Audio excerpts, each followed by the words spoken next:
हाँ जी, good morning students. मेरे according ये चैप्टर ख़त्म हो गया, लेकिन कुछ बच्चे ऐसे होते हैं जिनको है ना सारथी पढ़ना बहुत ज़्यादा अच्छा लगता है।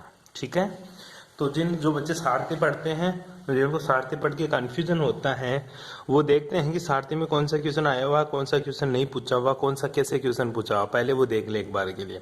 फिर तेरे को एक इम्पोर्टेंट सूचना देनी है, पहले ही ले ले। तो इम्पोर्टेंट सूचना ये है कि अब की बार जो प्रैक्टिकल फाइल बनानी है आप लोगों को, जो फाइल बनानी है वो कोई भी पीछे के प्रैक्टिकल फाइल से फाइल नहीं बनाएंगे। ठीक है, रीजन इसका ये है क्योंकि आपके प्रैक्टिकल चेंज हुए 2 साल हो गए, लेकिन वही प्रैक्टिकल रिपीट हो रहे। जो पहले आपकी कॉलेज ओपन हुई थी तब से जो प्रैक्टिकल चल रहे हैं वही प्रैक्टिकल आपके रिपीट होते जा रहे हैं। तो प्लीज जो भी बच्चे जो फाइल बनाएंगे पिछले प्रैक्टिकल्स को देख के, वो एग्जाम में अपने नंबर्स के लिए खुद रेस्पॉन्सिबल होगा। क्यों? क्योंकि प्रैक्टिकल फाइल में जो प्रैक्टिकल है वो आपके सिलेबस में ही नहीं है, फिर भी आप उनको फाइल बना के दे रहे हो, तो वो गलत है। ठीक है, तो फिर क्या करूं गुरुजी, फाइल बनाऊं कैसे? फाइल बनानी है या नहीं बनानी? बिल्कुल फाइल सभी को बनानी पड़ेगी। और सभी को क्या करना है, सैटरडे को कॉलेज आना है। कब आना है? सैटरडे को। सैटरडे को सभी बच्चे 9 बजे कॉलेज आ जाएंगे। ठीक है, सुबह के 9 बजे कॉलेज आ जाएंगे, तब मैं आप लोगों को प्रैक्टिकल फाइल्स बनाना सिखाऊंगा। ठीक है, कौन कौन से प्रैक्टिकल, जैसे जैसे मैं प्रैक्टिकल कराता जाऊंगा वैसे वैसे आपको फाइल में ऐड करते जाना। पहले मैं आपको प्रैक्टिकल समझाऊंगा, उसके बाद में आपको प्रैक्टिकल करवाऊंगा वहीं पे, और उसके बाद में आपको प्रैक्टिकल कॉपी में करना है। और हर एक प्रैक्टिकल करने के बाद में आप मेरे से चेक करवाओगे। ठीक है, हर सैटरडे को आपको केमिस्ट्री की क्लास प्रैक्टिकल के रूप में कॉलेज में हमेशा होगी। ठीक है, जो बच्चे फाइल में, ध्यान दीजिएगा, किसी की भी रीडिंग सेम नहीं होगी। कोई अगर बच्चा फाइल में कर रहा है, अब की बार आपको फाइल में जो केमिकल बनाओगे लैब में, वो केमिकल आपको फाइल में अटैच भी करने पड़ेंगे पॉलीथीन बैग में डालकर। ठीक है, तो वही करना है सबको। प्रैक्टिकल अनिवार्य है, प्रैक्टिकल करना, आपकी प्रैक्टिकल प्रिपरेशन जरूरी है। ठीक है, एग्जाम में आपका प्रैक्टिकल जरूर होगा। और फाइल में जो पहले के प्रैक्टिकल है वो सारे के सारे गलत है, तो प्लीज आपसे मेरी रिक्वेस्ट है, आप पहले वाले प्रैक्टिकल को देख के कोई भी प्रैक्टिकल ना बनाए। बेटर होगा आप कॉलेज आइए, एक बार पूछिए हमसे, उसके बाद में आप प्रैक्टिकल खुद कीजिए, और उसके बाद में उस प्रैक्टिकल को कॉपी में छापिए, उसके बाद में प्रैक्टिकल चेक होगा। ठीक है, ध्यान दीजिएगा ये चीज। हाँ, दूसरी और बात बता दो, हर बार जो प्रैक्टिकल फाइल लेके आते हो आप, ठीक है, मार्केट से, वो मार्केट से जो भी फाइल लेके आएगा वो गलत फाइल है। ठीक है, मैं अब की बार फाइल लेके आऊंगा तो मैं बताऊंगा ऐसी प्रैक्टिकल फाइल होनी चाहिए। ठीक है, उसमें सारा लिखा हुआ आता है, उद्देश्य, उसके बाद में गणना, सारा पेज, सब चीजें दी हुई होती है, उसका डायग्राम कहाँ बनाना होता है, सारा पॉइंट वाइज लिखा होता है, आपको सिर्फ फिल करना है उस लाइनों को। ठीक है, ज्यादा माथापच्ची नहीं करनी।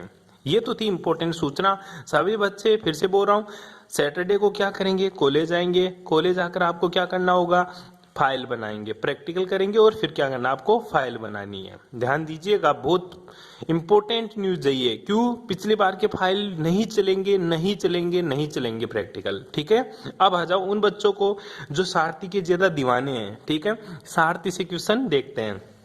देखिएगा, गलत नहीं है, सारथी से पढ़ना गलत नहीं है, मैं किसी को गलत नहीं मानता। नॉलेज कैसे भी मिले आपको उठा लेना है, नॉलेज कैसे मिले आपको उठा लेना है। लेकिन सारथी में कुछ बातें ऐसी दी हुई होती है जो आपके सिलेबस में नहीं होती है, फिर भी आपको देखने को मिलती है। क्यों? क्योंकि मैं पढ़ाता हूँ 3 बटा, मतलब एक बुक में मैं 3/4 भाग लेकर चलता हूँ, मतलब 75% सिलेबस कवर करके चलता हूँ, 25% सिलेबस छोड़ के चलता हूँ मैं। ऐसा क्यों छोड़ के चलते हो गुरुजी? 75% इसलिए लेता हूँ क्योंकि 75% में से अगर तू 25% भूल गया, 50% तेरे को याद है, तो तेरे यूनिट तेरे हाथ से नहीं जाएगी। अच्छा गुरुजी 100 ही पढ़ा दो ना, दोनों में 100% पढ़ा दिया तो उन बच्चों का नुकसान हो जाएगा जो बच्चे थोड़ा कम कैच कर पाते हैं। ठीक है, और मेरे को पता है आप तो सबके सभी बच्चे क्या हो, बहुत ज्यादा कैच करने वाले बच्चे हो। ठीक है, तो देखिएगा ये बातें भी। अब आ जाए, इंपॉर्टेंट बात तो हो गई, और सारथी की बातें कर लेते हैं। ठीक है, सारथी में देखिएगा 2018 का क्वेश्चन पूछा हुआ है, निम्न में से कौन सी अभिक्रिया संपन्न होगी और कौन सी अभिक्रिया संपन्न नहीं होगी, कारण सहित उत्तर दीजिए। ठीक है, देखिएगा, मोटी बात समझ ली इसका, PH3NH4 plus PH4 plus NH3 बनेगा या नहीं बनेगा, ये डिपेंड करेगा गुरुजी इसकी किसकी वैल्यू पर, PA मान के ऊपर। हालांकि आपको यहाँ नहीं दिया हुआ, लेकिन इसका PA मान देगा। PA का मतलब होता प्रोटोन एफिनिटी, प्रोटोन बंधुता। जिसकी प्रोटोन बंधुता ज्यादा होगी, जिसकी प्रोटोन बंधुता ज्यादा होगी, वो अपने से कम प्रोटोन बंधुता वाले अणु से या मॉलिक्यूल से क्या खींच लेगा, हाइड्रोजन खींच लेगा। तो ध्यान दीजिएगा, नाइट्रोजन के ऊपर प्रोटोन ज्यादा है, पीएच3 के पास प्रोटोन नहीं है, प्रोटोन एफिनिटी कम होती है, नाइट्रोजन की प्रोटोन एफिनिटी ज्यादा होती है, तो ये रिएक्शन नहीं होगी, क्योंकि नाइट्रोजन से प्रोटोन पीएच3 खींच ही नहीं सकता। कारण यही है। ठीक है, ये बहुत सारी दे रखी है आपको, थ्योरी आप पढ़ लेना, क्या ही दिक्कत है, मेरे को कोई प्रॉब्लम नहीं है। इसी तरह N2H प्लस H2O में ऑक्सीजन की प्रोटोन एफिनिटी क्या होती है, ऑक्सीजन की प्रोटोन N2O, ध्यान दीजिएगा H2O और N2H में किसकी प्रोटोन एफिनिटी ज्यादा होती है, ऑक्सीजन की ज्यादा होती है। तो ये क्या करेगा, नाइट्रोजन से N2H से हाइड्रोजन H प्लस खींच लेगा, N2 के रूप में निकल जाएगा, H2O बन जाएगा। इसी प्रकार देखिएगा next equation H plus H2O का, ये सारी इक्वेशन मेरे कॉपी में करवाई हुई है, तो वहां से आप एज इट इज इसको वापस इक्वेशन को सोल्व करोगे। इसी का बी पार्ट देखिएगा, अम्ल क्षार की लुईस संकल्पना क्या होती है, लुईस सिद्धांत के अनुसार अम्ल और क्षारों को वर्गीकृत कीजिए। मैंने आप लोगों को बता दिया लुईस एसिड क्या होते हैं, लुईस बेस क्या होते हैं। लुईस एसिड वो होते हैं जो लोन पेयर ग्रहण करे। लुईस एसिड कौन से होते हैं, जो लोन पेयर ग्रहण करे। लुईस एसिड वो होते हैं जो इलेक्ट्रॉन न्यून हो। लुईस एसिड वे होते हैं जिनके पास क्या हो, जिनके पास डबल बॉन्ड या ट्रिपल बॉन्डेड बॉन्ड हो। ध्यान दीजिएगा, कुछ बच्चों को अभी भी इसमें बहुत ज्यादा कंफ्यूजन हो रहा है कि गुरुजी आपने लुईस बेस में भी डबल बॉन्ड और ट्रिपल बॉन्ड बताया है और लुईस एसिड में भी डबल बॉन्ड और ट्रिपल बॉन्ड बनाया है। अरे टंटो, एक बार ये तो जाकर देखो, जो लुईस एसिड है ना, उसमें जो डबल बॉन्ड और ट्रिपल बॉन्ड किन किन के बीच में बन रहा है, और जो लुईस बेस है उनके बीच में डबल बॉन्ड और ट्रिपल बॉन्ड कहाँ बन रहा है।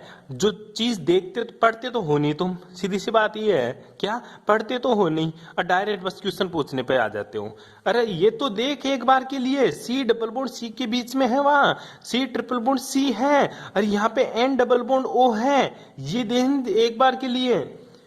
अगर हिटेरो एटम है, हिटेरो एटम्स के बीच में डबल बॉन्डेड है तो वो लुईस एसिड होगा, और अगर होमोलाइटिक एटम्स के बीच में डबल बॉन्डेड ट्रिपल बॉन्ड है तो वो बेस होगा। ध्यान दीजिएगा इस चीज के बारे में, ठीक है। तो ये आपको ध्यान देना है, ठीक है। लुईस एसिड बेस के बारे में बहुत सारी टिप्पणी लिखनी है, कौन सा लुईस एसिड है, कौन सा लुईस बेस है, आपको लिखना है। NH3 एक लुईस बेस है और BF3 एक लुईस अम्ल है, और दोनों मिलकर उदासीनीकरण अभिक्रिया बनाते हैं और दोनों के बीच में कोऑर्डिनेट बॉन्ड का फॉर्मेशन होता है। 2018 में आया था यही क्वेश्चन, 2020 में अब की बार आएगा, होली एग्जाम मर तो 2020 की, तो ठीक है कोई ना।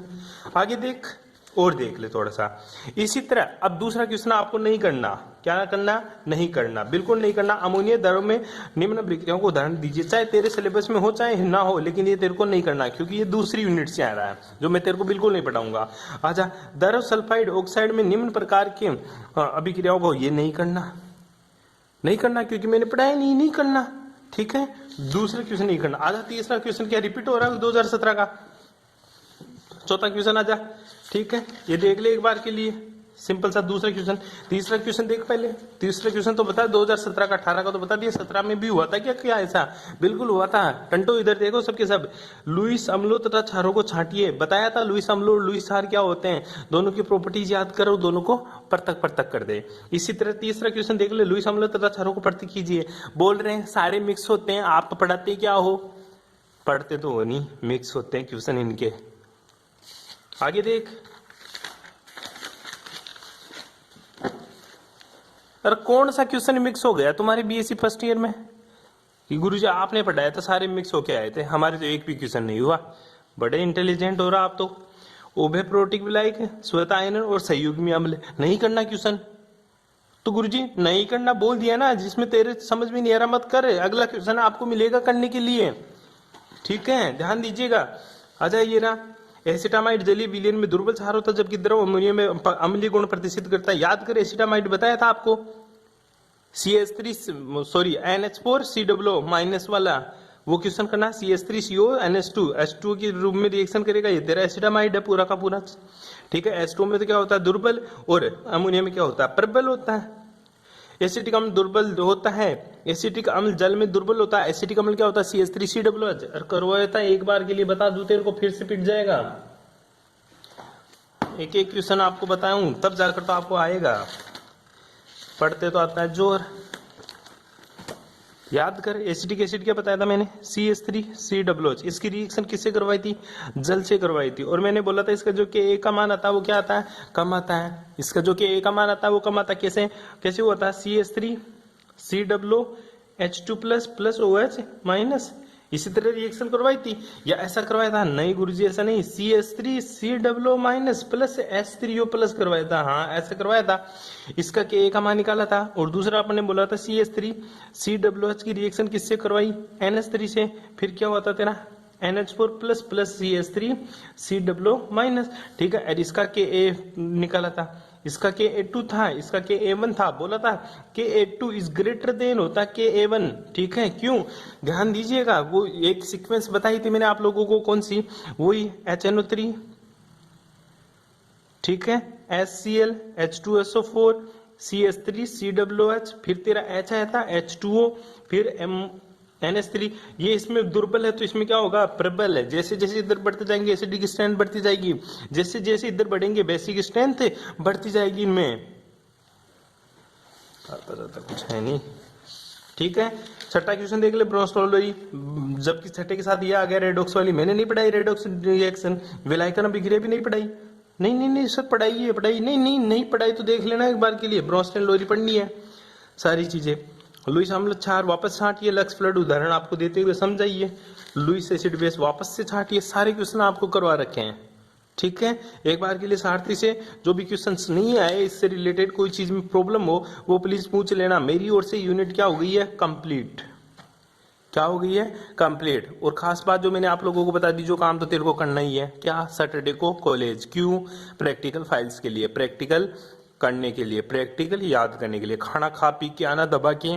ठीक है, ध्यान दीजिएगा। मैं आप लोगों को बताऊंगा प्रैक्टिकल्स कैसे करते हैं, क्या होते हैं प्रैक्टिकल्स में, सारी चीजें। उसके बाद में फाइल्स के बारे में बताऊंगा। ठीक है, ओके, थैंक्स फॉर कोऑपरेशन।